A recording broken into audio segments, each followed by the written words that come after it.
Hi, welcome to Understand TAE. I am Lauren Hollows, Director, and this is the Understand TAE Question of the Week. So we are now about a week and a half away from all of you under ASQA submitting your annual Declaration of Compliance.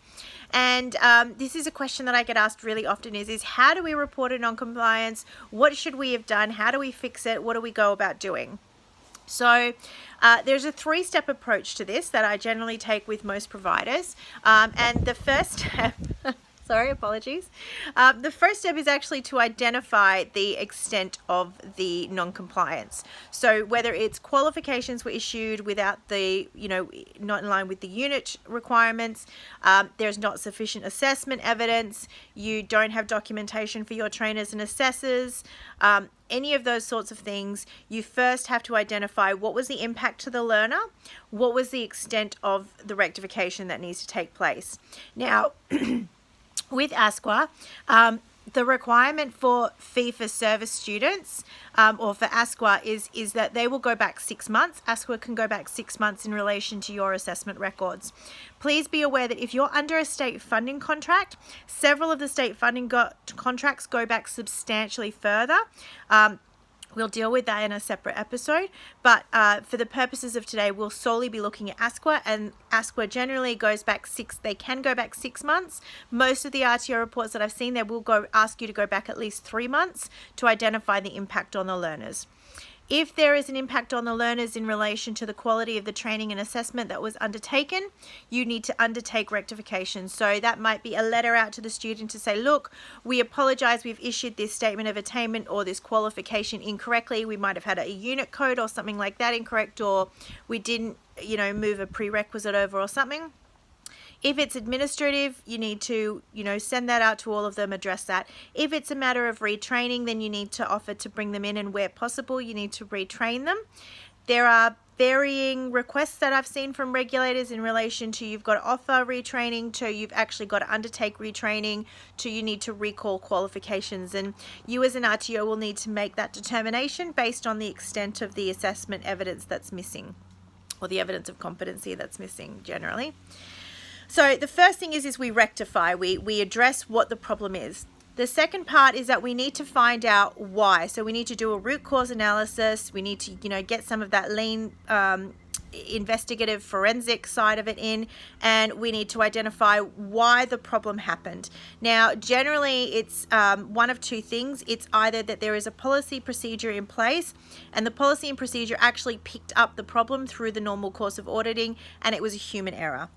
The second part is that the policy and procedure in place didn't account for this situation, or there was no policy and procedure in place, or the training that was supposed to occur hadn't occurred, and we need to then address that. So it may be that you need to fix a policy, procedure, process, and then you need to do some retraining with staff.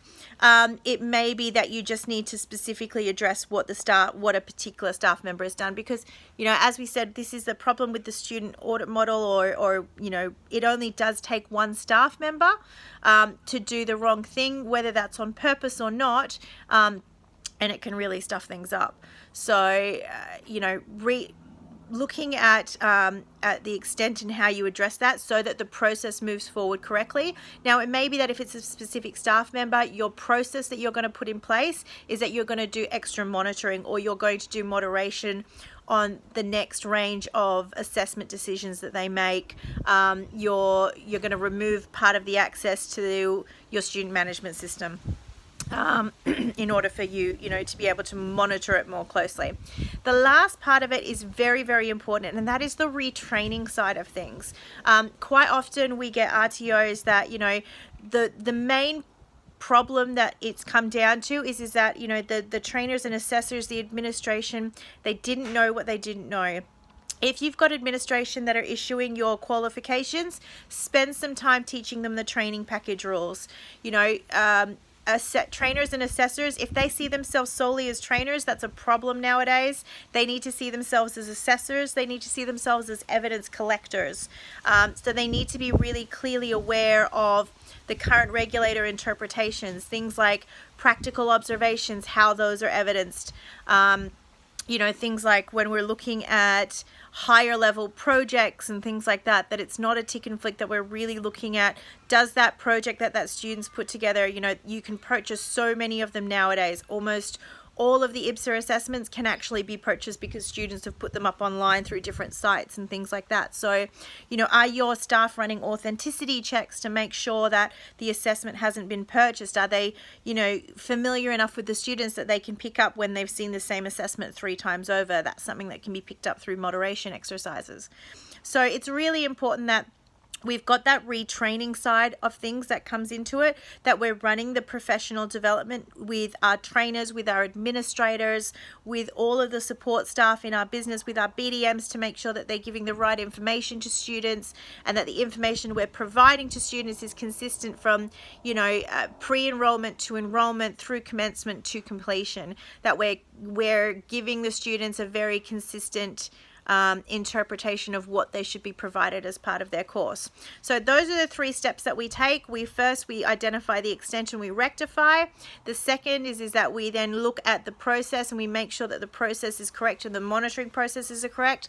And third, we train the staff so that they are comfortable and knowledgeable, not just about what they have to do, but more importantly about why they have to do it, so that if a process or policy or a situation comes up that doesn't 100% fit the policy or process, and it does, this happens very, very often, that they understand the why behind it, so that they can make sure that they're still getting the right outcome for the learner, for the RTO, and for themselves.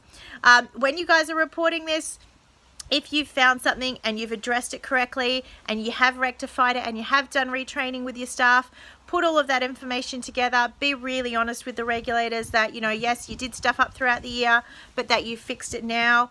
I think maybe 2% of RTOs are probably able to, hand on their heart, say we've been 100% compliant throughout the year. We're 100% compliant now. The vast majority of you guys, there will be issues that you've picked up through your validation, through your moderation, through issuing qualifications, through internal audits, through external audits, through general professional development, understanding that regulator standards change.